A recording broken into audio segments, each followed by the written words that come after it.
ஆச்சி பாதாம் ட்ரிங்க். ஆச்சி பாதாம் ட்ரிங்க் ஒன்னு வாங்கினா ஒன்னு ஃப்ரீ.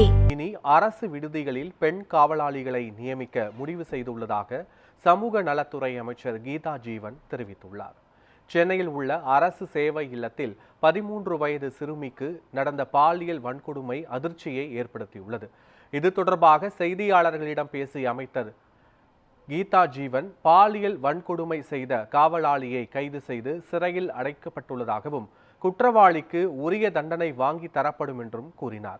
இனிவரும் காலங்களில் அரசு நிறுவனங்கள் மற்றும் தொண்டு நிறுவனங்களில் பெண் காவலாளிகளை நியமிக்க உள்ளதாகவும் அமைச்சர் கீதா ஜீவன் தெரிவித்துள்ளார். இப்பொழுது அதில் சிசிடிவி 8 சிசிடிவி இருக்குது. அந்த ஹோமில் சிசிடிவி எல்லாம் போலீஸ் புகார் வழங்கப்பட்டு இன்னைக்கு அவங்க போலீஸ் நடவடிக்கை எடுக்கப்பட்டு அங்கே உள்ள காவலரை இன்னைக்கு அரெஸ்ட் பண்ணியிருக்காங்க. கைது பண்ணி விசாரணை பண்ணி எஃப்ஐஆர் போட்டாச்சு. இப்போ கைது பண்ணி வச்சுருக்கிறாங்க. ரிமாண்ட் பண்ணியிருப்பாங்கன்னு நினைக்கிறேன். நீதிபதி முன் ஆஜர் பண்ணியிருப்பாங்க.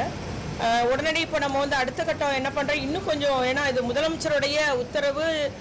குழந்தைகளுக்கு எதிரான வன்கொடுமையாக இருந்தாலும் சரி, பெண்களுக்கு எதிரான பிரச்சனைனாலும் சரி, மிக மிக சீரியஸாக எடுக்கணுன்றது நம்முடைய சிஎம், நம்முடைய முதலமைச்சருடைய உத்தரவு. முதலமைச்சர் அந்த நிலையில் இருக்கிறதுனால இல்லை உடனடியாக அரசு நடவடிக்கை எடுத்திருக்கு. அவர் சந்தேகப்படும் நபர் மேலே சிசிடிவி காட்சி வச்சு போலீஸ் காவல்துறை நடவடிக்கை எடுத்திருக்கு. உடனடியாக நாங்கள் இப்போ லேடி வாட்ச்மேன் கூடுதலாக 3 வாட்ச்மேன் இப்போ இந்த மேத்யூன்றவர் அங்கே காவலராக இருக்கிறவர். அதனால் பதிலாக 3 பெண் காவலர்கள் நியமிக்கிறதுக்கு இன்னைக்கு அங்கே ஆட்சித்தலைவரிடம் நாங்கள் அறிவிச்சிருக்கிறோம். இப்போவே அவங்க யார் வில்லிங்காக இருக்கிற அந்த பெண் காவலர்களை உடனடியாக நியமிக்க போகிறாங்க.